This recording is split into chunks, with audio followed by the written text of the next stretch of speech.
सबकी पुरजोश और बेशुमार तालियों की गूंज के साथ इस जगह को रोशन कर रहे हैं अपने पावन कदमों के साथ परम आदरणीय उत्तर प्रदेश के मुख्यमंत्री आदरणीय आदित्यनाथ जी, दादा गुरु टीकमनाथ जी, श्री गोरखनाथ गादीपति के आइए आदित्यनाथ गुरु महाराज जी यहाँ उपस्थित हुए। एक बार जोरदार तालियां बोलिए। जय जय श्री राम, जय जय श्री राम, जय जय श्री राम, जय जय श्री राम, जय जय श्री राम, जय जय श्री राम। भारत माता की, भारत माता की, भारत माता की। वंदे वंदे। हम सब अपने दो हाथ उठाकर ऐसे कमल बताएंगे और जोरों से बोले जय जय श्री राम, जय जय श्री राम, जय जय श्री राम।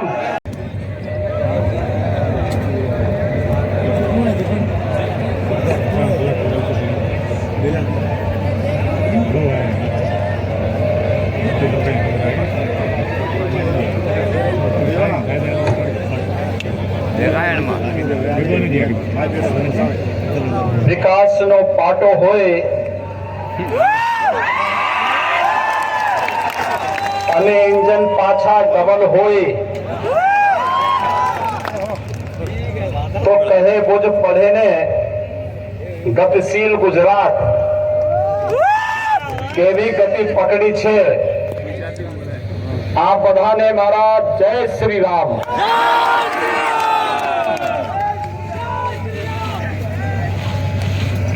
मध्य प्रदेश सरकार के गृह मंत्री माननीय श्री नरोत्तम मिश्र जी, स्वास्थ्य मंत्री मध्य प्रदेश माननीय श्री विश्वास सारंगी जी, भारत सरकार के पूर्व गृह राज्य मंत्री श्री हरिभाई चौधरी जी,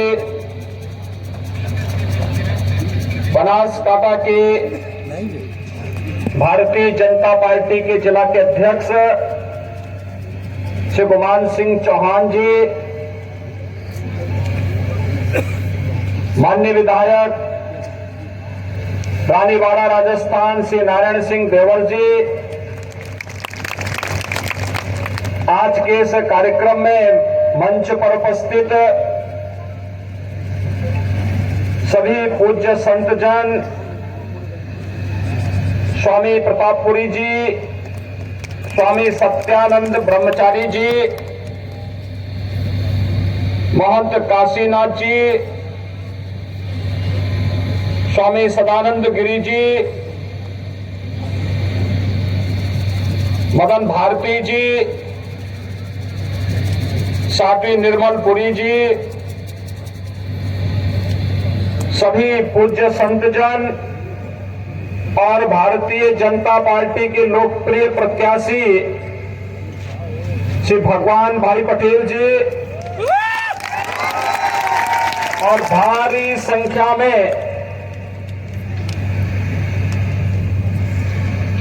धानेरा विधानसभा सीट से उपस्थित सभी उपस्थित भाइयों बहनों, मैं गुजरात की इस धरा को नमन करता हूं, जहां के अन्नदाता किसानों ने गुजरात के दूसरे नंबर के सबसे बड़े जनपद के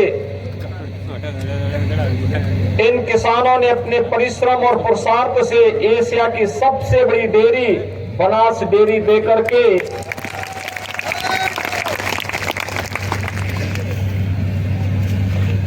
अन्नदाता किसानों के जीवन में परिवर्तन लाने का एक अद्भुत कार्य किया।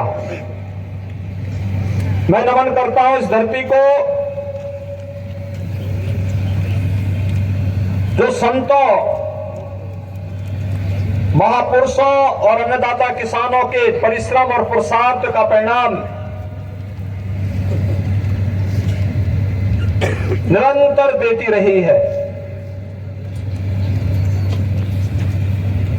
विपरीत परिस्थितियों में भी कैसे परिवर्तन लाया जा सकता है, ये गुजरात की धरती ने सदैव एक नई प्रेरणा दी और बनासकांठा तो उसका एक जीता जागता उदाहरण है। बनास डेयरी उसकी एक जीती जागती उदाहरण है। आज से 50 वर्ष पहले बनी वह डेयरी एशिया की सबसे बड़ी डेयरी में आज अपना नाम बढ़ाती हुई लाखों किसानों के जीवन में परिवर्तन ला करके न केवल उनके जीवन को आगे बढ़ा रही है, बल्कि हमारी गौ माता की रक्षा का काम भी कर रही है।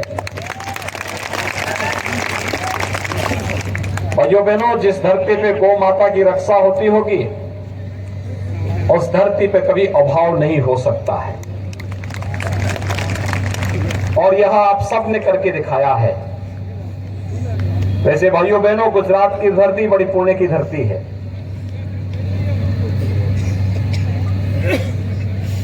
जब मध्यकाल में देश जातीयता के भंवर में पड़ करके तमाम प्रकार की सामाजिक विकृतियों का शिकार हो रहा था, तब स्वामी दयानंद सरस्वती गुजरात की धरती ने देश को दिए थे, जिन्होंने आर्य समाज के माध्यम से जन जागरण का एक विराट अभियान अपने हाथों में लिया था। जब देश की आजादी की लड़ाई कैसे होनी है, किम कर्तव्य विमूढ़ किस स्थिति देश के सामने थी, तब राष्ट्रपिता महात्मा गांधी भी इसी गुजरात की धरती ने देश को दिया, जिनके नेतृत्व में आजादी की इस लड़ाई को आगे बढ़ाते हुए भारत आज स्वतंत्रता का उपभोग कर रहा है। स्वतंत्र भारत को अंग्रेज नहीं चाहते थे कि एक रहे, वह कई टुकड़ों में इसको बांटना चाहते थे। भाइयों बहनों, लौह पुरुष सरदार वल्लभ भाई पटेल, जिन्होंने अपनी सूझबूझ, दृढ़ इच्छा शक्ति और दूरदर्शिता के कारण वर्तमान गणराज्य की स्थापना की, वर्तमान भारत के शिल्पी कहे जाते हैं, गुजरात की धरती ने ही लौह पुरुष सरदार वल्लभ भाई पटेल भारत को दिए। भाइयों बहनों, हर व्यक्ति इस बात को जानता है, जूनागढ़ का नवाब और हैदराबाद का निजाम 1947 में देश आजाद होने पर भारत के साथ मिलना नहीं चाहते थे। वे कहीं न कहीं भारत के खिलाफ षड्यंत्र में शामिल होना चाहते थे और उन्होंने तो धमकी भी देनी प्रारंभ कर दी थी। लेकिन उस समय लौह पुरुष सरदार वल्लभ भाई पटेल ने एक ही बार कहा कि जब मैं वहां आऊंगा तो अपने आप ही जूनागढ़ और हैदराबाद भी भारत गणराज्य का हिस्सा हो जाएगा, और हुआ वही। भाइयों बहनों, जब भारत की राजनीति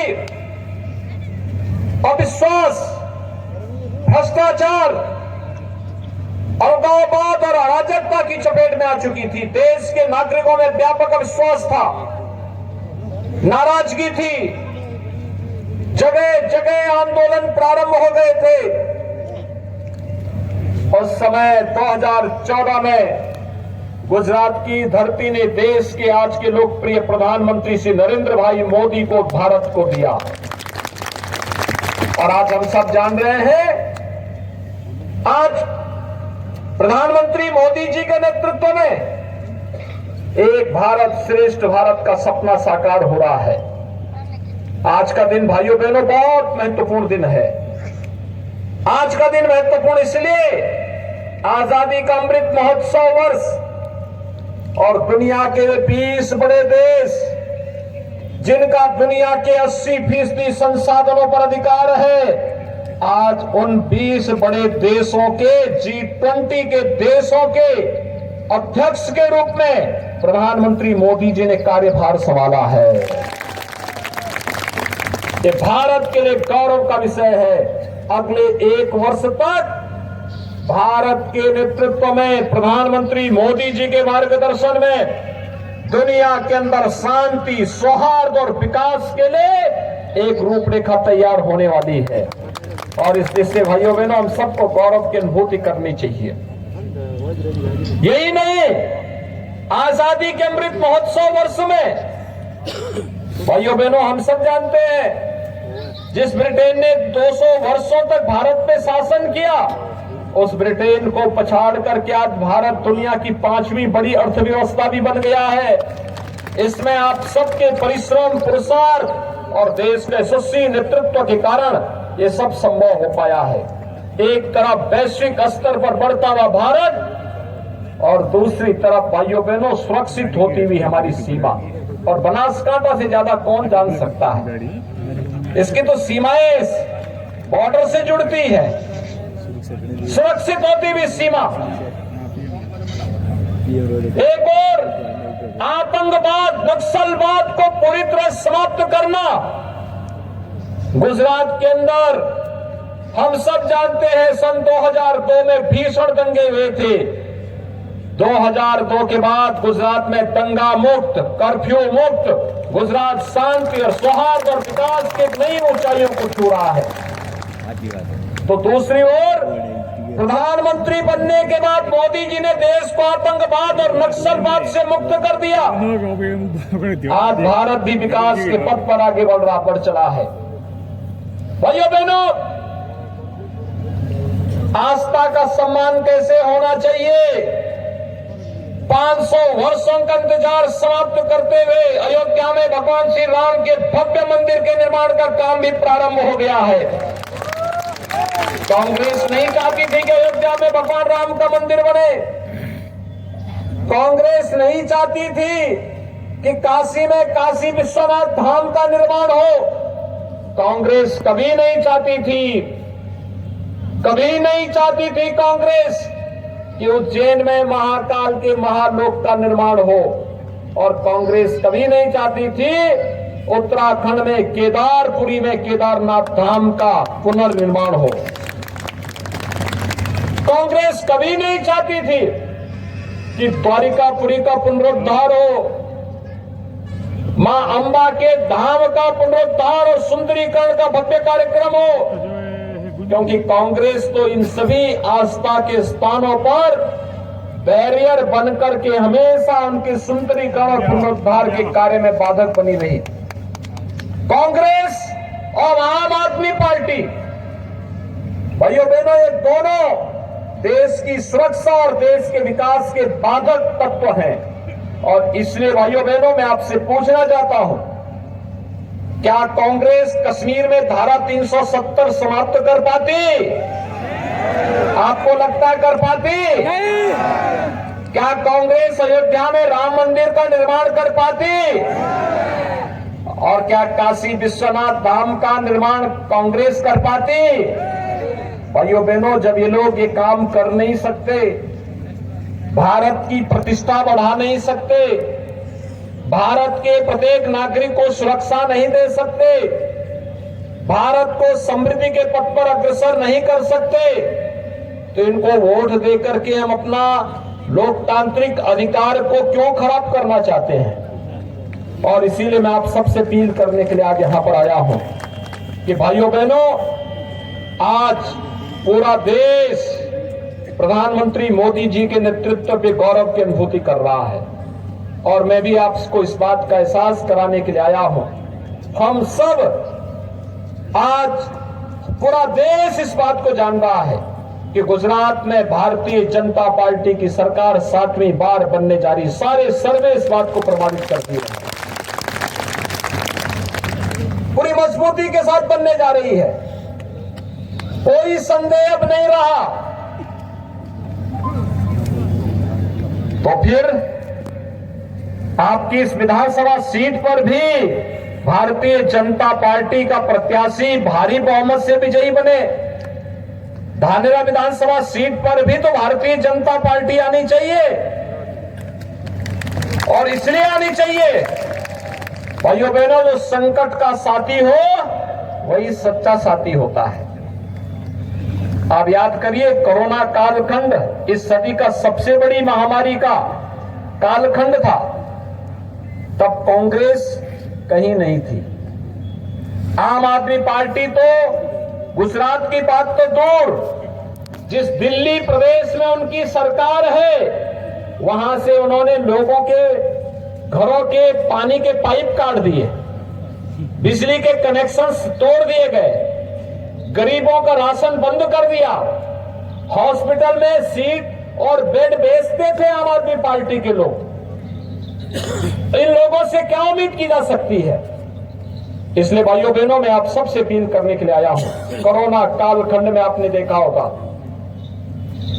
देश के अंदर प्रधानमंत्री मोदी जी स्वयं नेतृत्व दे रहे थे, फ्री में टेस्ट, फ्री में उपचार, फ्री में वैक्सीन। कितने लोगों ने कोरोना का वैक्सीन लगाया है? आप में से किसी से पैसा लिया गया था? ये सब फ्री में था ना? यही है मोदी जी का चमत्कार और डबल इंजन की सरकार का कार्य। भाइयों बहनों, और वैक्सीन भी फ्री, उपचार भी फ्री, टेस्ट भी फ्री, और हर गरीब को राशन की सुविधा भी कोरोना कालखंड में फ्री। ये मिला था कि नहीं मिला था? मिला था ना? भाइयों बहनों, क्या कांग्रेस दे पाती? कांग्रेस आपके संकट के समय भी कोई सहयोग नहीं कर सकती, आपके साथ खड़ी नहीं हो सकती, देश को सुरक्षा नहीं दे सकती, देश की आस्था का सम्मान नहीं कर सकती। कांग्रेस तो कहते थे, उसके लोग कहते थे अयोध्या में राम मंदिर का निर्माण होगा तो खून की नदियां बहेंगी। हमने कहा घबराओ मत, मच्छर भी नहीं मरने वाला। अब उत्तर प्रदेश में भी दंगे नहीं होते, सारे दंगाई अब शांत हो गए हैं, सब्जी बेच रहे हैं। अब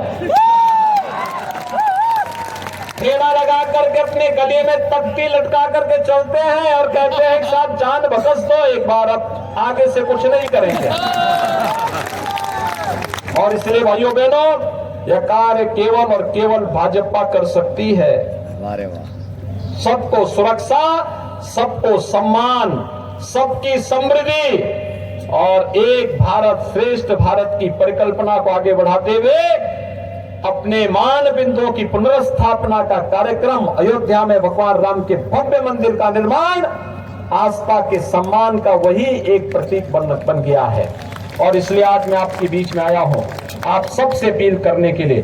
भारतीय जनता पार्टी ने श्री भगवान भाई चौधरी को अपना प्रत्याशी बना करके आपके बीच में भेजा है। भाइयों बहनों, मेरी आप सबसे अपील है, श्री भगवान भाई चौधरी को भारी बहुमत से विजयी बनाने की अपील आप सबसे मैं करने के लिए आज आपके बीच में आया हूं। और जितने बड़े पैमाने पर आप लोगों ने अपनी उपस्थिति से आनंदित किया है, जो उत्साह दिखाया है, मैं इसके लिए आप सबका हृदय से अभिनंदन करता हूं और आप सबसे अपील करता हूं कि आप श्री भगवान भाई चौधरी को विजयी बना करके भेजेंगे।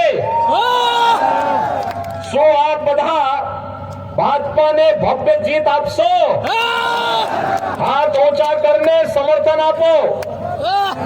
भारत माता की, भारत माता की, भारत माता की जय श्री राम, जय जय